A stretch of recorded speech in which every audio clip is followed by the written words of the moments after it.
क्या स्वाद है? अरे मेरे राजा, केसरिया से मन जोगी हुआ रे, दिल झूमे देखो मतवारा हुआ रे, केसरिया से मन जोगी हुआ। हर पल मनाओ केसरी त्योहार। विमल, बोलो जुबान केसरी। ये है सीक्रेट रेसिपी MDH का जीरा सिप जल जीरा मसाला।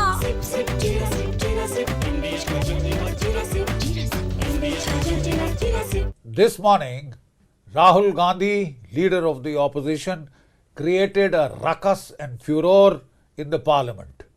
In response to the president's address, he insisted upon raising what he said were some issues of vital import to our national security. So what was he saying? He was trying to cite an article from the Caravan magazine, which in turn was quoting excerpts from General Narwane, the former army chief's unpublished memoirs. It may be recalled that the government had stopped General Narwane from publishing the book. As such, the authenticity of the excerpts cited in the Caravan magazine itself are open to question. But then let's try and take a deeper look at what is this bravura all about. So I have had a detailed look at the article in the Caravan magazine. I have no access to General Narwane's book or manuscript, but we had a look at the Caravan article in detail. So what does this article say?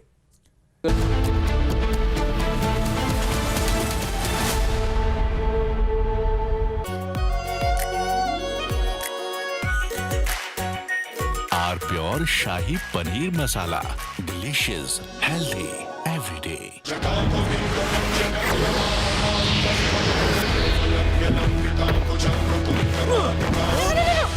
मेरी chimney टूट जाएगी। What are you doing? रानी, इस घर में कुछ है जो टूटता नहीं। ये पिलर कभी नहीं टूटेगा। रुंगटा स्टील TMT से बना। रुंगटा नहीं तो घर स्ट्रॉन्ग नहीं। रुंगटा स्टील TMT बार एकदम सॉलिड।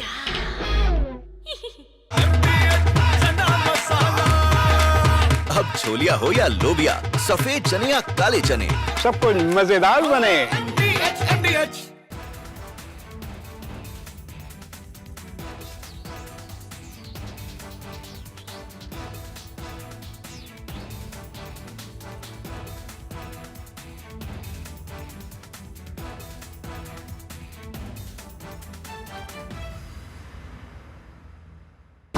प्योर सूजी पास्ता उबालो मिलाओ और खाओ 8 मिनट में तैयार। क्या टेस्ट है सबका राजा R pure masala. Hi, good morning Hi, how to are you. you? Good evening from India. We have announcement of a trade deal, and Yes. you've seen both sides. Trump says that India has promised not to buy Russian oil, but Indian Prime Minister's response makes no such commitment. But Trump says, I've reduced the tariffs to 18%. And then he says that besides everything else, Prime Minister Modi has also agreed to buy American, in addition to 300 billion in, 500 billion in some other purchases. Anyway, there's an existing agreement to buy 300 billion, so there's not much of a hard-coded commitment from the Indian side. So Trump is obviously using a lot of hyperbole, making some claims. But the good thing is there's an announcement of a deal. But there's more statements coming.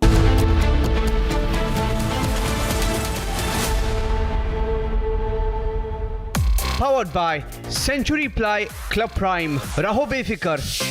दादी के हाथों का जादू और खुशबू से महकता घर, माँ की मुस्कुराहट और खाने की सुगंध। MDH गरम मसाला, क्योंकि हर रिश्ता है स्वाद से जुड़ा। केसरिया से मन जोगी हुआ रे, दिल झूमे देखो मतवारा हुआ रे, केसरिया से मन जोगी हुआ। हर पल मनाओ केसरी त्योहार। विमल, बोलो जुबान केसरी। थोड़े में ज्यादा स्वाद, ये तो है वाह वाह मम्मा क्या स्वाद है अरे मेरी राजा This morning, Rahul Gandhi, leader of the opposition, created a ruckus and furor in the parliament. In response to the president's address, he insisted upon raising what he said were some issues of vital import to our national security. So what was he saying?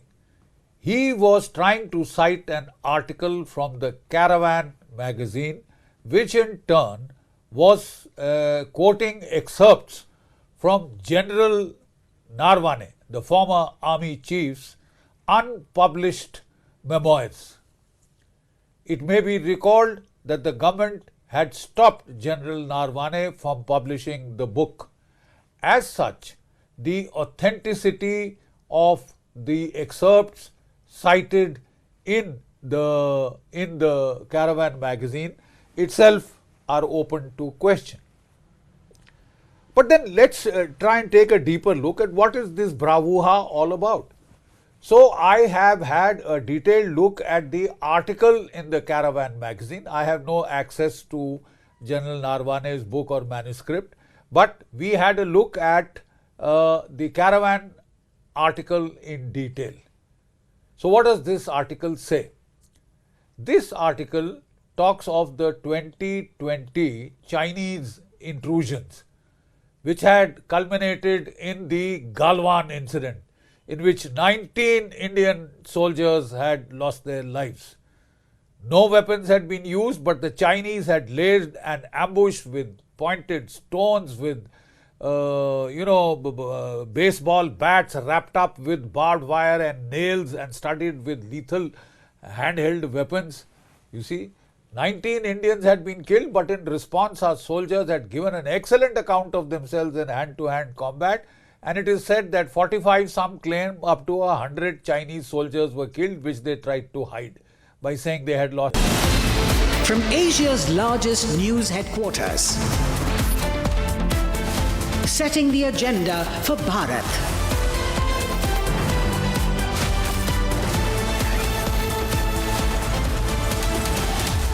You're watching Republic.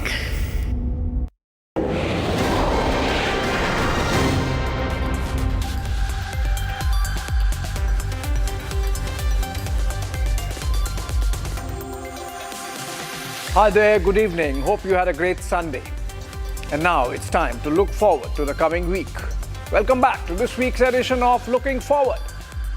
The show is about stories that are shaping up over the coming days and weeks. News that is developing and would have consequences for your life and mine and impact our choices. Stories that shape India's and world's politics and economics going forward. So let's get going. First two stories tonight on India's defense preparedness. This week would see the Indian Navy in action along with naval forces from around the world joining in, at least 25.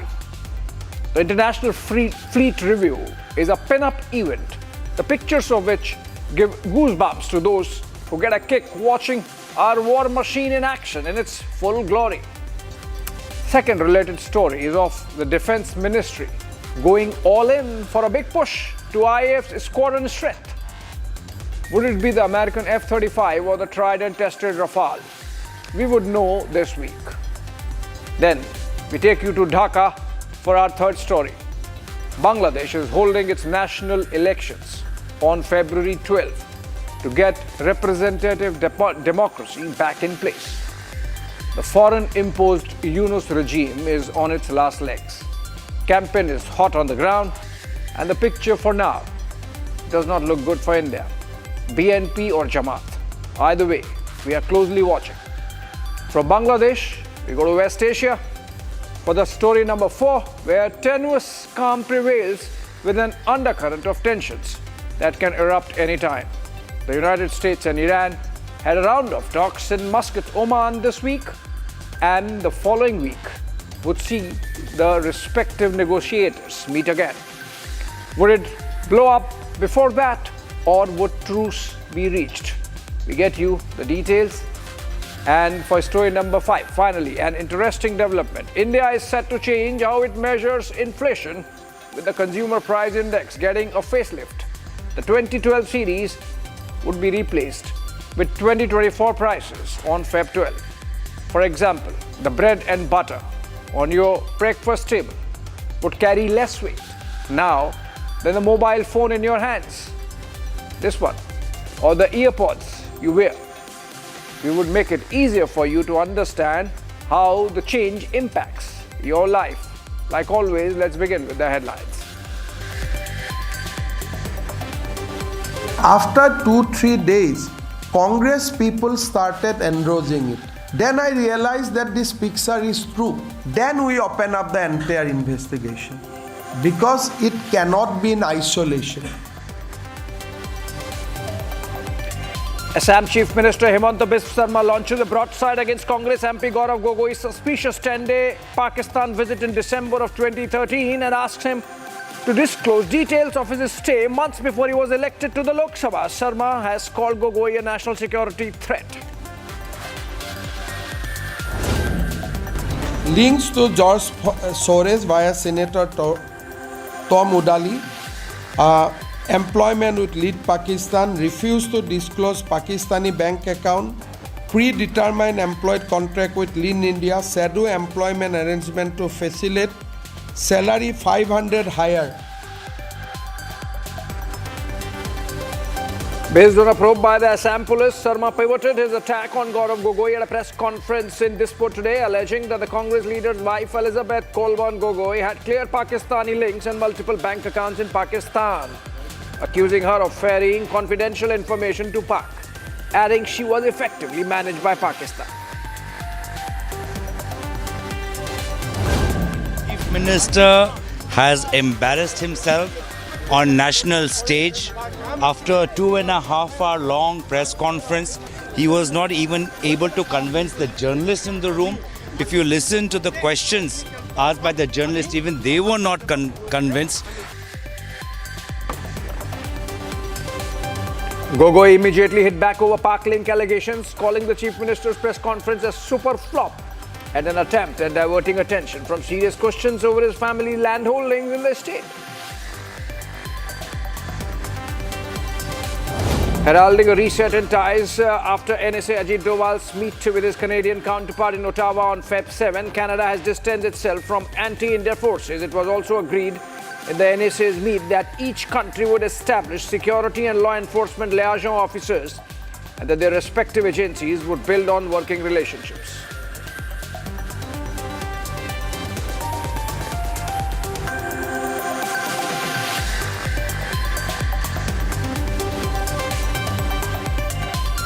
As the political and legal confrontation over SIR in Bengal escalates, Mamata Banerjee is likely to appear in person before the Apex Court again on Monday, that's tomorrow.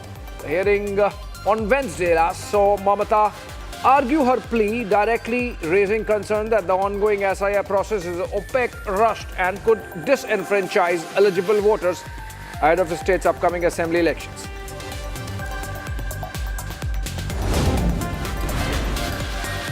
Bangladesh Cricket Board President Aminul Islam, PCB Chairman Mohsin Naqvi and ICC Director Imran Khwaja are set to participate in negotiations to reverse Pakistan's boycott of their T20 World Cup game against India, and that's on Feb 15. Khwaja and Mubashir Usmani, another ICC Director, have been involved in back-channel discussions concerning the game ever since Naqvi cast doubts on Pakistan's participation in the India fixture during the tournament.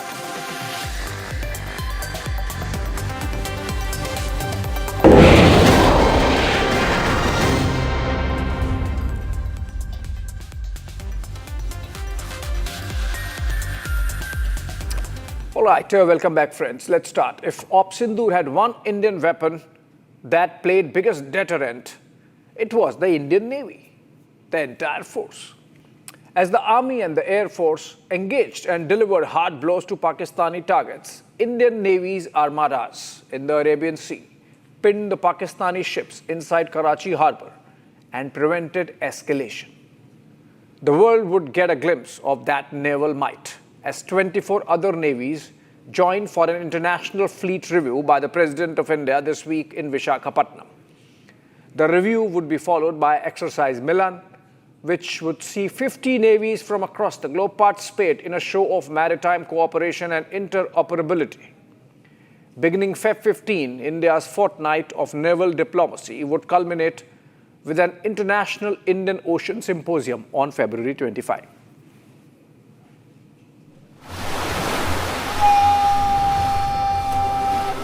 India is set to host a historic maritime convergence in February 2026, bringing together global navies at Visakhapatnam. The International Fleet Review 2026, Exercise Milan and the Indian Ocean Naval Symposium Conclave of Chiefs will be held together for the first time. The mega event operationalizes Prime Minister Narendra Modi's Mahasagar vision for security and growth across regions. International Fleet Review is actually the President's Fleet Review.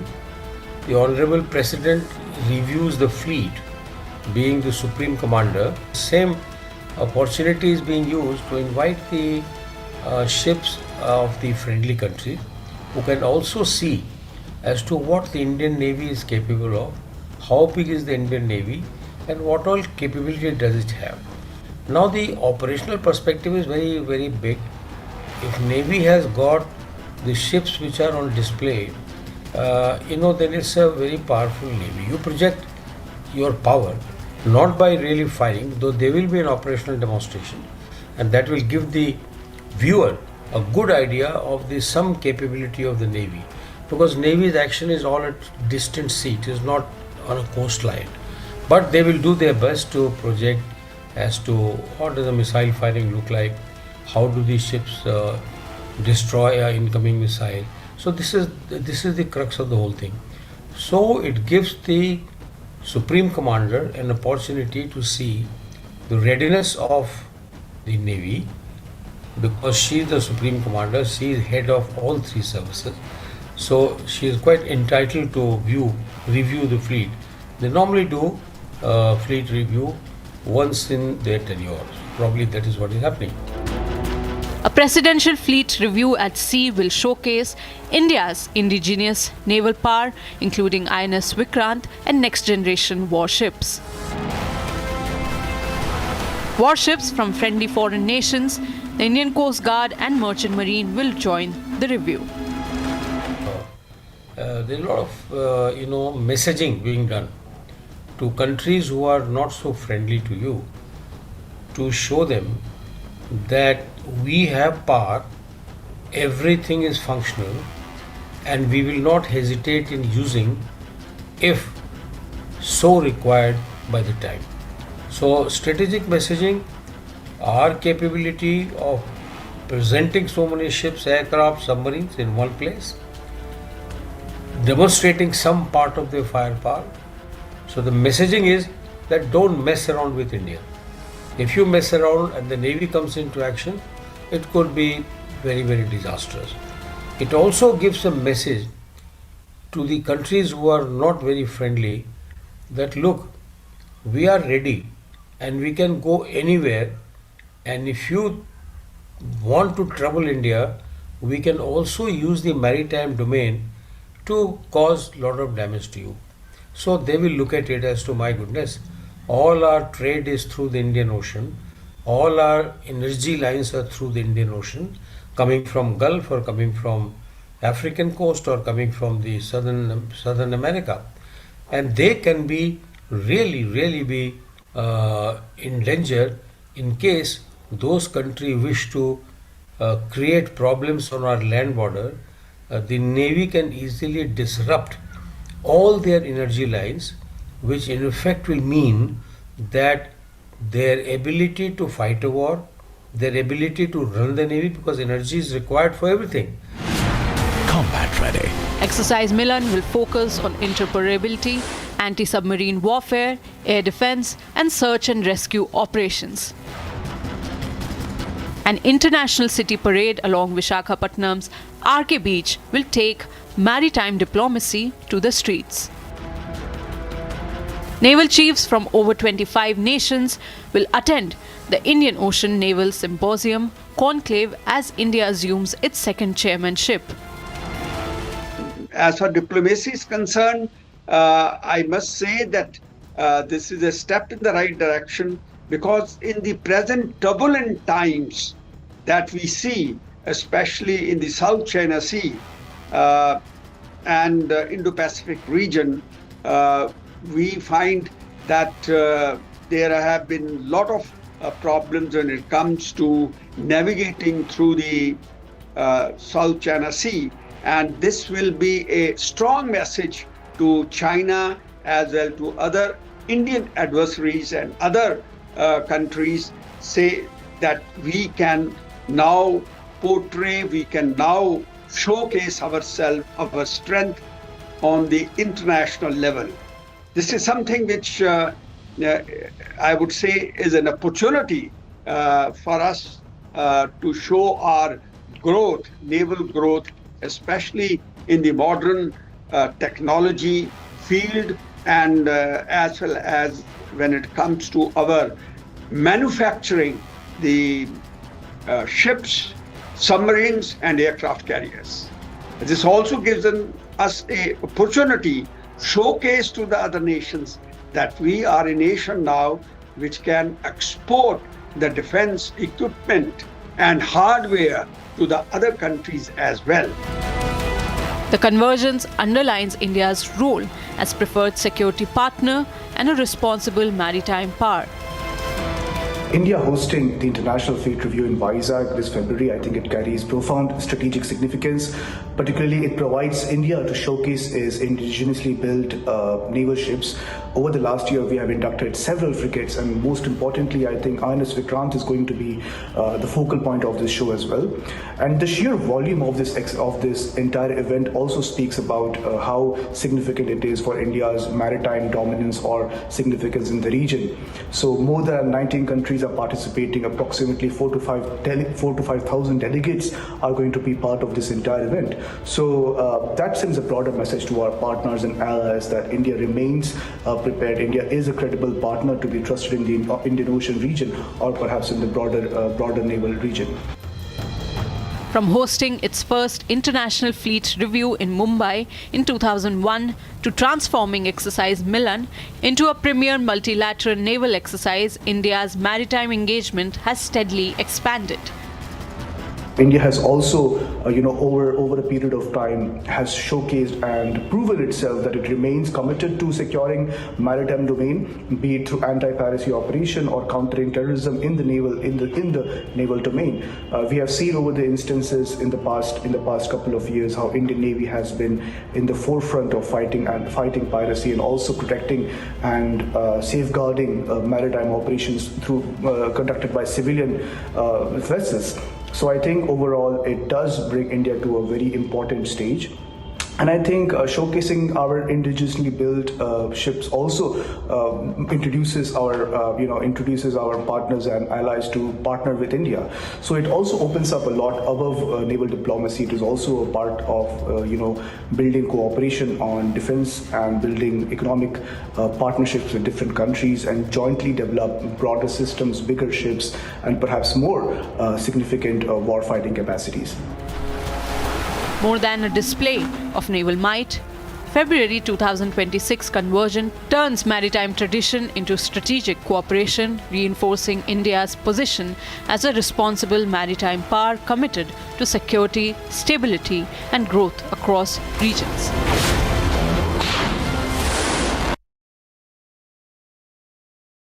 All right. India missed a fourth-generation fighter jet during Operation Balakot in 2019, limiting tactical options before the commanders.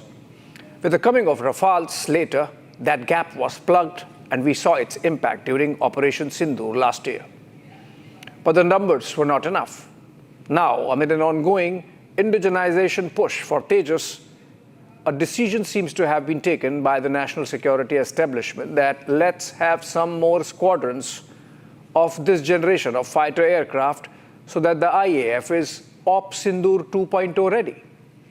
Whether the American F-35 is still on the table or the race is settled with the next tranche of 114 Rafales is something we would know this week when the Defense Ministry Committee on Acquisitions meets this week. India is looking forward to it.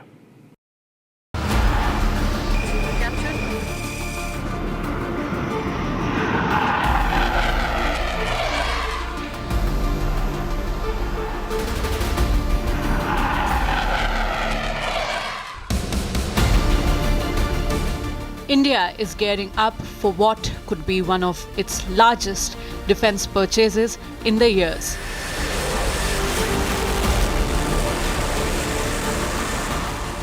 The Defense Ministry is set to review rupees 3.25 lakh crore proposal to procure 114 Rafale jets next week.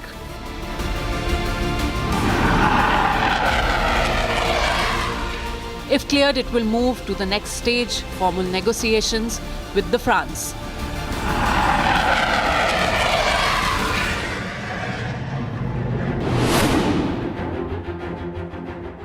The timing is significant. The DAC meet is scheduled just days before French President Emmanuel Macron's visit to New Delhi. The move underscores deepening Indo-French defense ties while signaling India's intent to rapidly modernize its air power. Under the current plan, the IAF would get 88 single-seat and 26 twin-seat Rafales. Around 80% of the jets are expected to be manufactured in India under the Make in India push.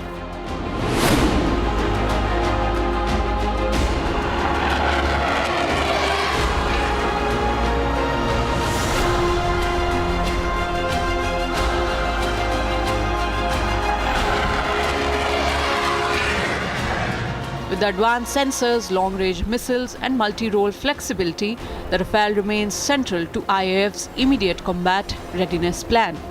We need Rafale because we don't have the numbers in the Air Force right now. Our sanction strength is 42. Our desired, as per the capability enhancement report, which was released a couple of months ago, is 65. We are currently at 30. And our depletion rate is such that next 10 years, if we don't induct anything, we'll be down to 20. So we need more than 2 squadrons every year over the next 10 years to just be able to get to 42. So the strategic significance of Rafale or anything else that we choose is, unless we induct an aircraft of this type, we will be left with a very depleted and hollowed out Air Force. In that sense, we need a Rafale or Rafale-like platform if we wish to remain a credible aircraft. Comparing Rafale and F-35 is slightly unfair because Rafale is a twin-engine medium-class aircraft and F-35 is a fifth-generation single-engine aircraft. In terms of plane capabilities, F-35 is more capable. It has stealth, the sensor fusion is better, and when armed with American weapons, it is noses ahead of Rafale. But in our context, when we compare Rafale with F-35, we have to figure out that Rafale is available and F-35 is not. Defense planners have stressed that bolstering aerial capabilities is essential given evolving regional security challenges. The urgency is also driven by numbers. The IAF currently operates around 29 fighter squadrons against a sanctioned strength of 42. The proposed deal is also designed to expand domestic aerospace manufacturing capacity through technology transfer and local production. In the aftermath of Operation Sindoor, the focus now lies on the faster response, deeper strike range and sustained air dominance. During Operation Sindoor, Rafale has played a significant role wherein it has managed to hit number of targets of Pakistan, especially on 6th, 7th night, the 9th terror infrastructure, and thereafter on night of 9th, 10th May, wherein it could hit the 11 frontline airfields, and Pakistan air defense was totally neutralized. Now, as far as India is concerned, we need 42.5 squadron. However, after MiG-21 has been decommissioned, India is only left with 29 squadron, and therefore there is a requirement of immediately procuring more fighter aircraft. And considering the plus of how it was a force multiplier during Operation Sindoor, the government is now deciding to go for 114 Rafale. Once Emmanuel Macron and the President of France will visit this a week or especially after about few days end of this month. It's a big deal. It's about 3.25 lakh crore, but it's going to be a force multiplier. The reason is simple. The Rafale has outplayed all the aircraft of its generation, especially the Pakistani JF-10C and JF-17 during Operation Sindoor, wherein it could hit with impunity, whether it is on 6th, 7th night when it has destroyed the Pakistani 9 Tehran infrastructure, or on 9th, 10th when 11 frontline airfields of Pakistan were destroyed.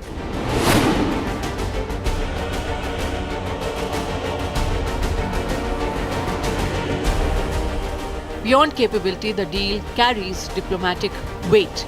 Stronger defense ties with France will help India diversify suppliers and retain strategic autonomy. In some ways, the United States sees France as a competitor. The United States and France have never had a very cozy relationship, even though both are members of NATO. For some time, France had quit the integrated command of NATO. It used to be based in Paris, and I think then it moved to Brussels. So they've had this kind of thing where France tries to practice what I would call sovereign autonomy. Look, we like the Americans. You've been our protectors. You were involved in liberating us from Germany during the Second World War. But that doesn't mean we'll be your chamchas forever. Essentially, if you look at it, the United States is fighting many wars across the world. It has many enemies. It gets involved wherever it can. France, which has one of the world's largest military industries, is not fighting any war. They're supplying stuff to Ukraine, that we all know. But in war with Russia, much as they boast about it, they can do this, that, and the other. As far as West Africa is concerned, and Central Africa, France has been booted out. They've been thrown out, and we are told, the Americans have something to do with it. France played its role in stabilizing West Africa and Central Africa after the Second World War. In fact, the only reason why France, a defeated country, got a permanent seat in the UN Security Council is because they were able to tell the rest of their bosses in the United States and Britain that, look, you leave Africa to us, West and Central Africa, we will keep it on the side of the so-called liberal democratic powers. Now, America feels that France is trying to flex its muscles in the region and follow a foreign policy that sometimes is independent of what the European Union and NATO wants. So they want to cut France to size. And I believe this controversy about the Rafale aircraft and so on is part of that larger picture. As India moves close to its fighter gap and boosts domestic production, this procurement could reshape both air forces, combat strength, and the trajectory of Indo-French strategic cooperation in the years ahead.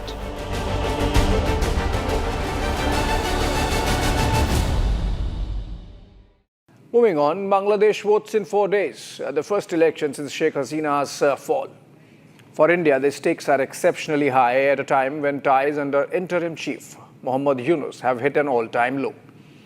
Thus, the manifestos of the Tariq Rahman-led Bangladesh Nationalist Party and the Jamaat-e-Islami hold significance for Delhi amid rising anti-India sentiment and attacks on Hindus and other minorities in its backyard. Hence, for us, this is not routine neighborhood politics. This is about our eastern frontier, Hindu minority, and our strategic space. After a decade of betting on Sheikh Hasina, New Delhi is now watching closely as Dhaka recalibrates towards Pakistan, towards China, and away from India. Tonight, in Looking Forward, what the two frontrunners are actually promising and whether India can trust the words.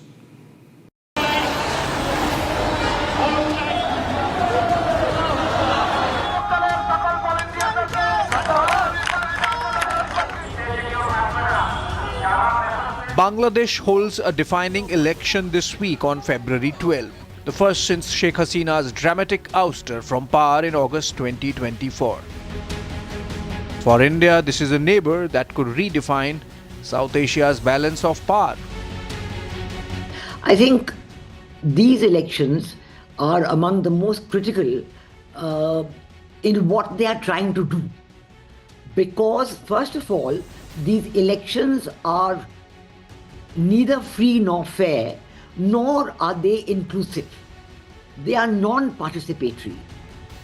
And this has made the election process into a complete mockery, because the Awami League has been deliberately banned. The activities of Awami League have been banned, and no rhyme or reason has been given for that. And as a result, the Awami League is not allowed to campaign and not allowed to participate in the elections. But the Awami League is the single largest party. It is not an election, it is a kind of a selection between BNP, Bangladesh Nationalist Party, and the Jamaat-e-Islami. This election comes after a political upheaval that reshaped Bangladesh. For a decade, New Delhi had a stable connect with Sheikh Hasina and the Awami League government. Bangladesh in some ways can be a crucial strategic foothold for the US to maintain its presence and counter China's influence in the Indian Ocean region, a core goal of the Indo-Pacific framework. Now, there are lots of other things. Bangladesh receives the largest amount of assistance from the United States in Asia for health, food security, governance, etc.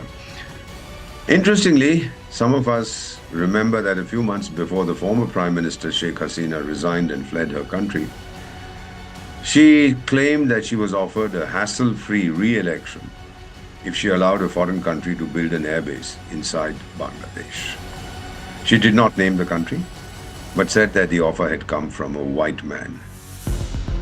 Hasina kept Pakistan at arm's length, balanced China carefully, and worked closely with India on security and connectivity. That balance has come undone in 2024.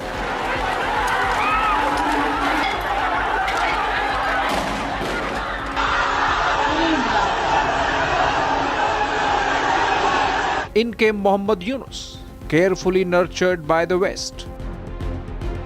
Last 18 months, the way Mohammad Yunus and his advisors had worked, they had worked either on the indications or support of the Pakistani lobby in Bangladesh or the American lobby in Bangladesh. Now there is election on 12th February, and in this election, I think there are allegations that this election would not be free and fair. They already eliminated Awami League from the electoral process, and the BNP is also questioning about the campaigning and about the elections that they are asking. Let's have free and fair elections. It should not be hijacked or manipulated by the Jamaat cadre in Bangladesh. So let's see that how this 12th February election will be different from the earlier elections, which was questioned by the United States and many other countries in 2014, 2018 and 2024. Under interim chief Mohammad Yunus, Bangladesh's foreign policy shifted sharply. Ties with Pakistan were reset. China encouraged to expand its footprint in the region. Eastern part of India, called Seven Sisters, they are landlocked country, landlocked region of India. They have no way to reach out to the ocean. We are the only guardian of the ocean for all this region. So this opens up a huge possibility.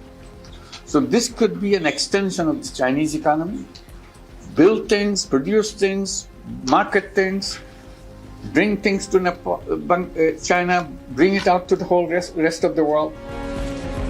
And radical Islamist elements found renewed political space. For India, the consequences are immediate. Average, ordinary Bangladeshi perceive. They have no intentions of becoming a global superpower or anything like that. They just want to be allowed to go along the path in terms of development, which they had been going before this buffoon came in and put the economy in reverse gear. There's massive inflation, there's unemployment, the prices are soaring, going through the roof. In fact, Bangladesh might even contract instead of growing this year. It had been growing very fast, but now the economy is in reverse gear. So whatever happens in the elections, they will need India. The fellow that Mohammed Useless Khan will run away. He'll need our help to flee because he'll be lynched. People blame him for the present woes of Bangladesh. So what are the options Bangladesh's political establishment is offering its people? With Hasina's Awami League banned, it's a choice between two manifestos and two different signals.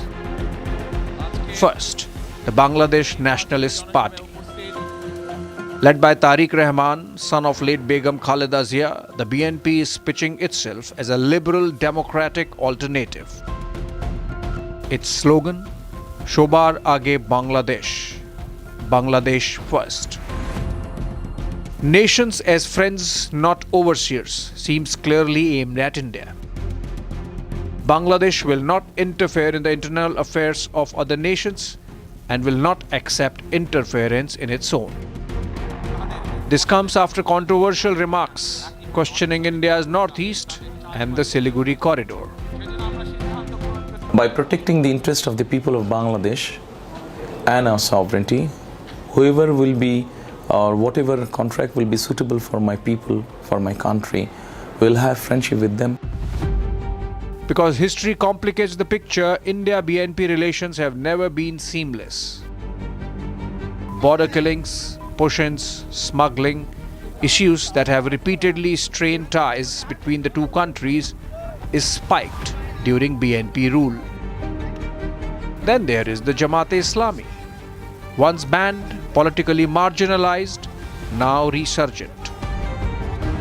For the first time, Jamaat's manifesto explicitly mentions India.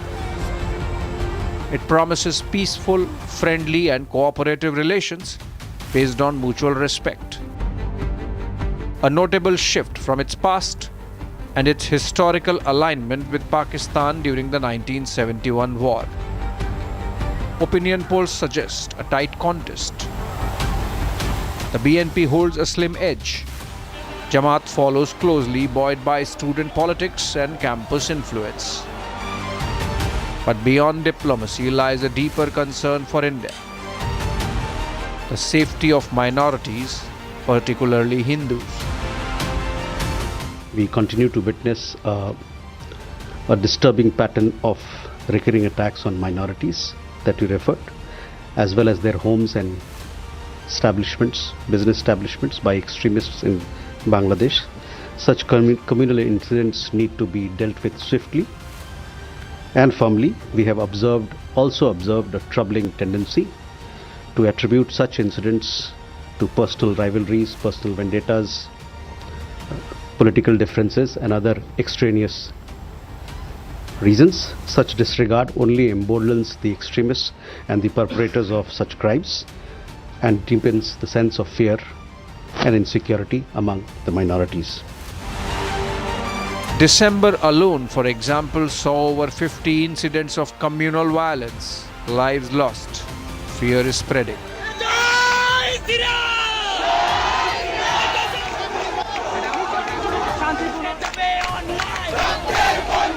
Radicalization is of the kind that even BNP fears Jamaat coming to power might turn Bangladesh into Afghanistan.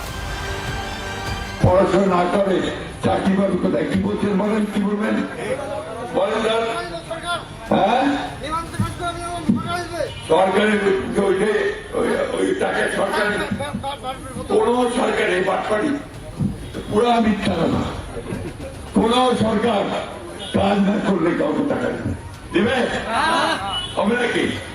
এরা জামাত ইসলাম এই দেশ থেকে আফগানিস্তানে করে নিয়ে যেতে চায়। জামাত ইসলাম একটা দল, যে দলটা আমাদেরকে সামনের দিকে যেতে বাধা দেয়। The situation is very dire, and India has repeatedly said that we want inclusive elections in Bangladesh. Free, fair and inclusive elections in order that these elections can be considered credible. Otherwise, the elections are not credible. I think India needs to look at this very seriously, because since they have not included the Awami League, these elections cannot be considered credible. And I think we have to think whether we should even recognize the election results or not. February 12th would be closely watched by New Delhi and the world. All right, from Bangladesh to West Asia. The United States and Iran are talking again, indirectly in Oman, reopening a diplomatic channel frozen by years of mistrust. While both sides call the talks constructive, sanctions have tightened and US warships remain on alert. With another round of talks hinted at, the coming days will test whether this is the start of serious negotiations or just another pause before pressure resumes. What happens next could redefine the Middle East. Will the coming weeks bring a genuine nuclear framework, or will mistrust and muscle flexing push the region towards another flashpoint? Here's looking forward to the possibilities.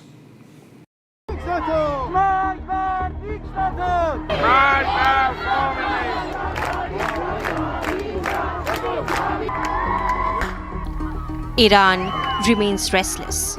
Streets simmering, voices suppressed, fear enforced. Months of protests met with gunfire, mass arrests, and near total information blackouts. But as the regime tightens its grip at home, it has reopened a diplomatic door abroad with the United States. In the coming days and weeks, these indirect talks could either build towards a narrow nuclear deal or collapse under the weight of unresolved mistrust. The key issue that both Iran and the United States have is over the nuclear reprocessing. And it doesn't seem like Iran wants to give up that ability. And that's a major concern for all participants from the United States and its regional partners and allies over that critical component of what could potentially be a nuclear weapons program.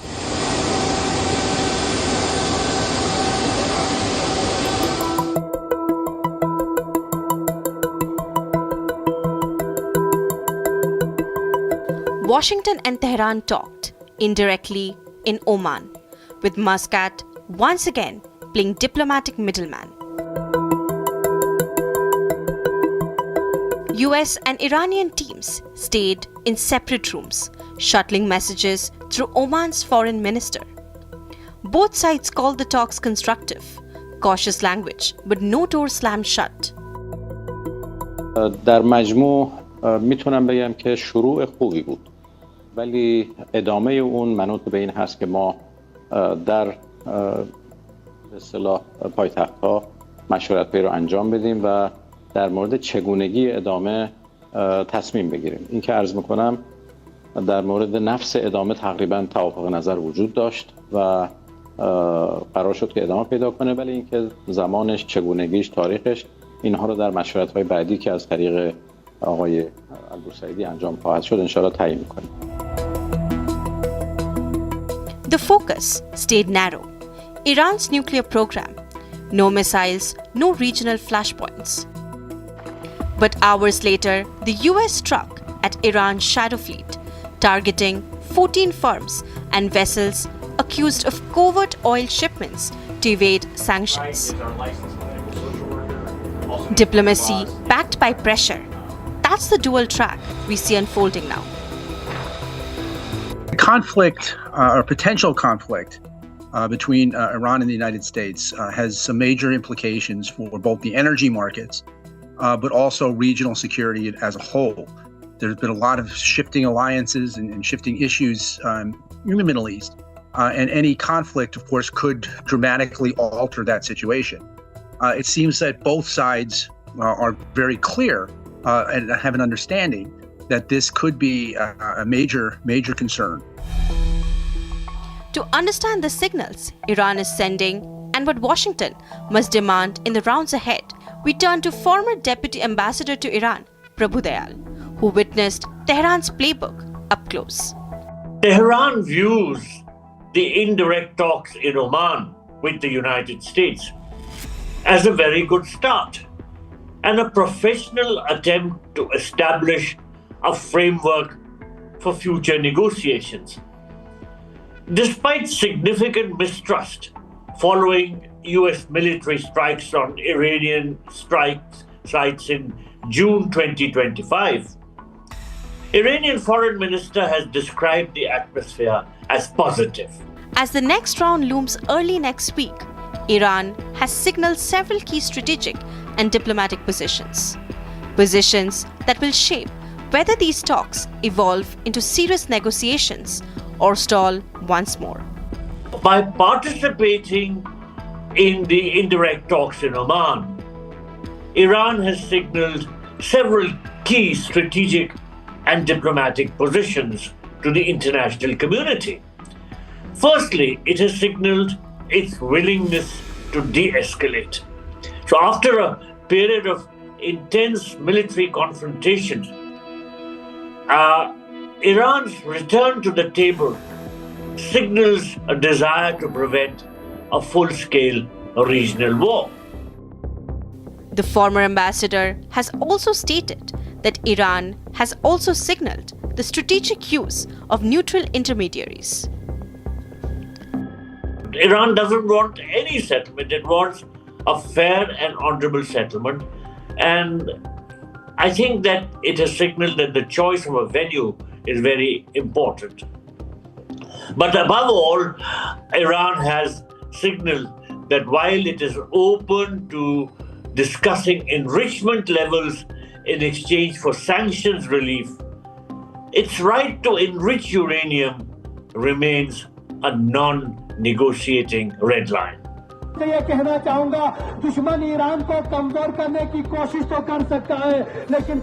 there's this interesting India dimension to the conflict, the Shia community in Jammu and Kashmir.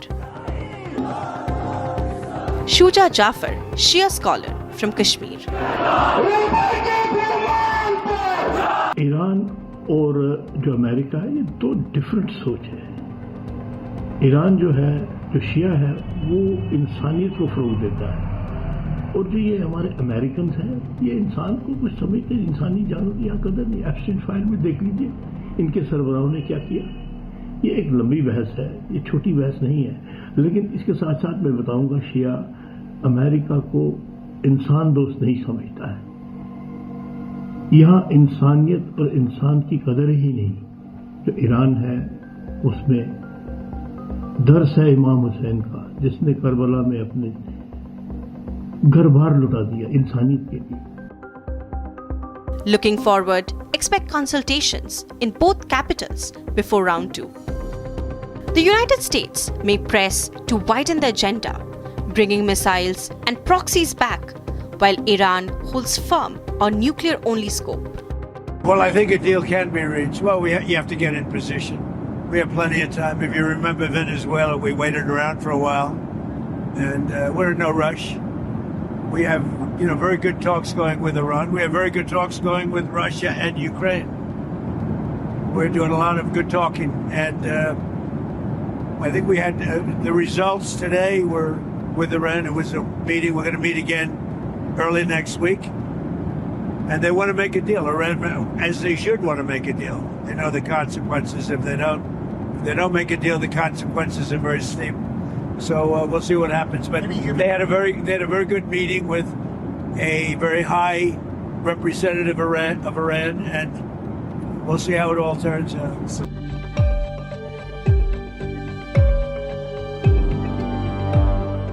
Iran says enrichment or nothing. Washington demands ironclad guarantees against a bomb. The stakes couldn't be higher. The carrier strike group's presence underscored a two-track US approach: talk at the table, pressure offshore. Just days earlier, US jets operating from the carrier intercepted an Iranian drone. A reminder that military tensions remain high even as dialogue resumes. For Tehran, the message was clear. Negotiations come with consequences. The coming week will decide whether this becomes negotiation or just another diplomatic pause.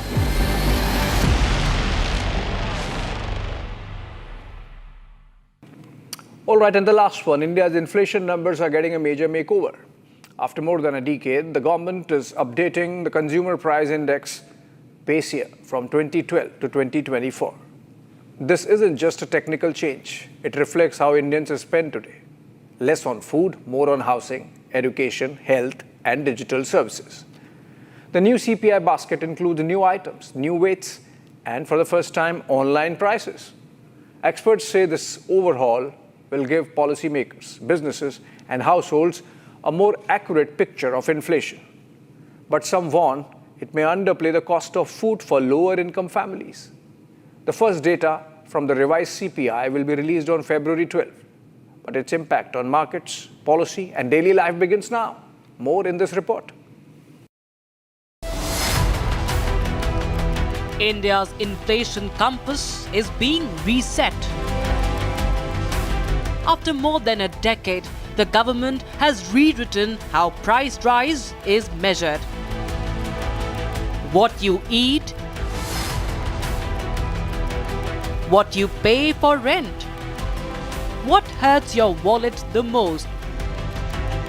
All of it is changing.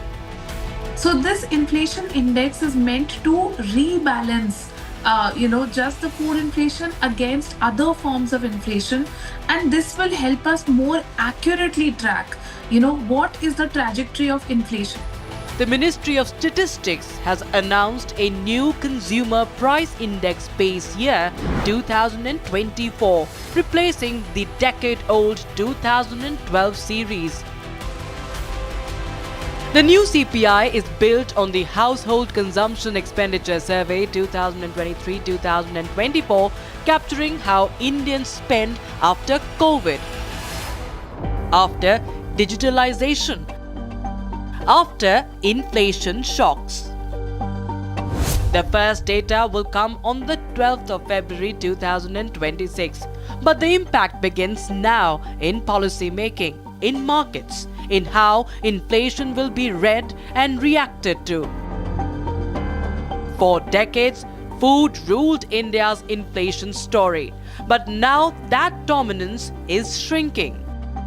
The base year has been updated from 2011-12 to 2022-23-24, which is again to show that how the consumption patterns have changed at the household levels.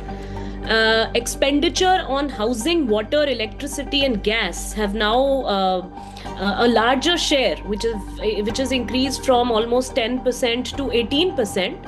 And household expenditure is this time also including e-commerce platforms, airfares, OTT platforms like Netflix, Amazon Prime, telecom plans, even airfares for that matter, clothing, footwear, health. These categories have also been assigned greater weightage.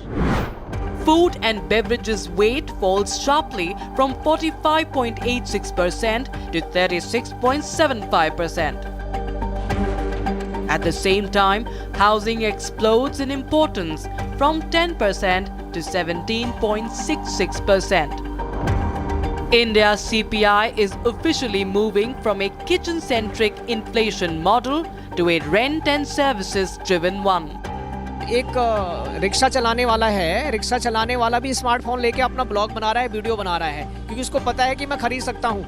वो दिन की उसकी कमाई हो रही है तभी वो स्मार्टफोन खरीद रहा है. मेरी कमाई नहीं होगी, मैं स्मार्टफोन कहाँ से खरीदूंगा?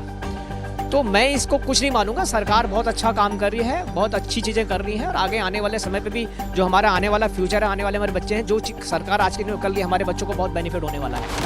Why people are buying? Because they have the money, right? If they have money, they have purchasing power, or the finances is made available to buy that. So when all these things are available, of course, the people are going for that.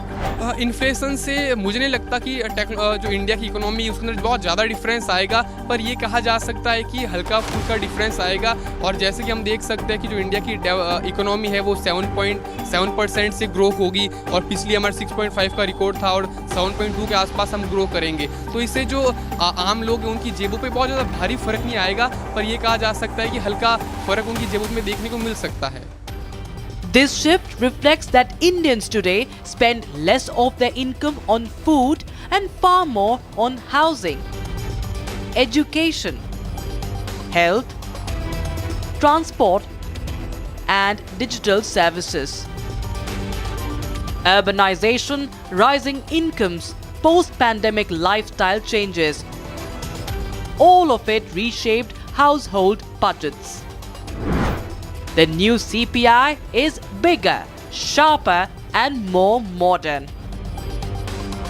India's inflation math has finally entered the digital economy era. Overall, the middle class and urban middle class especially, their expenditures are reflected much better now in these with these new updated base year and new basket of goods and services, because we see that in cities the expenditure is moving more towards service oriented buying that we see at the household level. Critics warn does this underplay the pain of food inflation for the poor? Food inflation hits them the hardest. So the volatility basically reflects the true reality.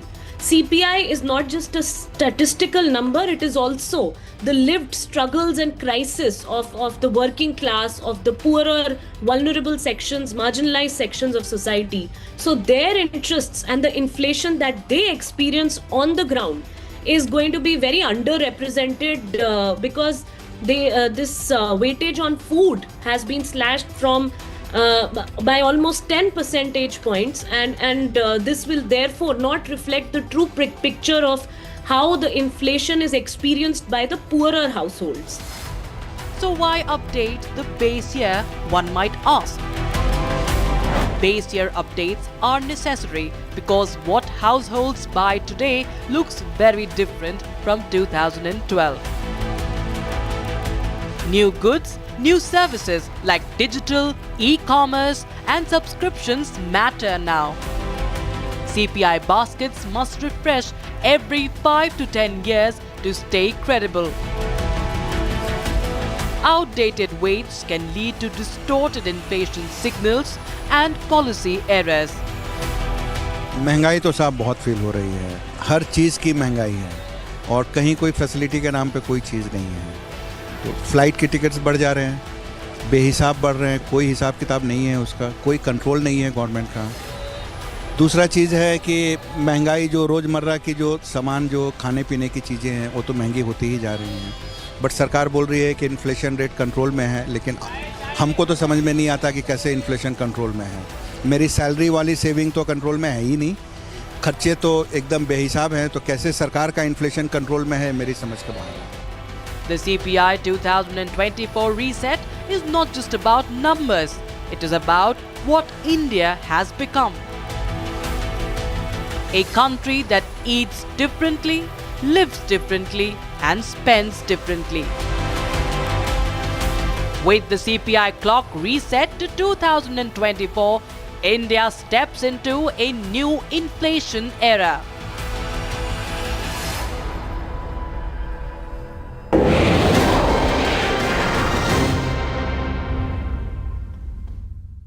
Powered by Century Ply Club Prime. रहो बेफिक्र। MDH की हल्दी मिर्ची धनिया करे कमाल, ये रंग दे, ये खुशबू दे, ये तीखा, ये कम पड़े, क्या निराला MDH masala. Amity has been ranked among the top universities globally for producing the most employable graduates by the Times Higher Education UK. Yet another testimony to Amity's excellent placement record.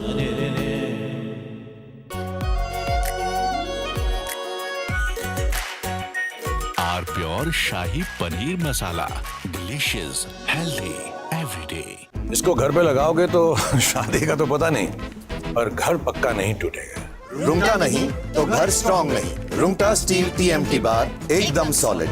पहाड़ों में एक hiking stick भी बन सकती है। आधे bowl दही में 4 चम्मच MDH चटनी पुदीना मसाला डाला, स्टर करो, पुदीना चटनी तैयार। MDH चटनी पुदीना मसाला। MDH।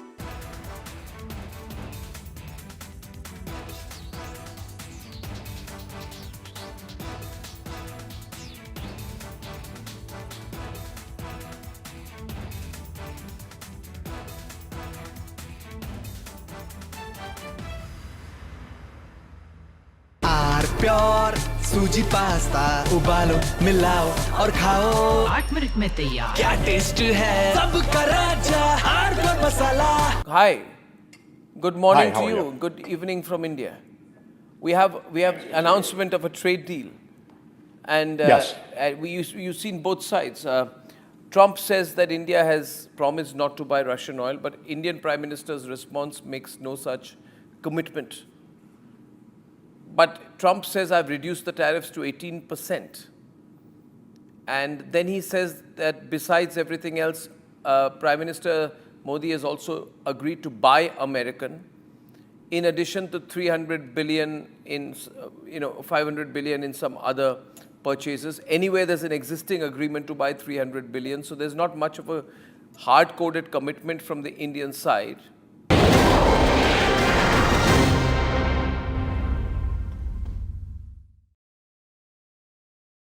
Powered by Century Ply Club Prime. Raho befikar.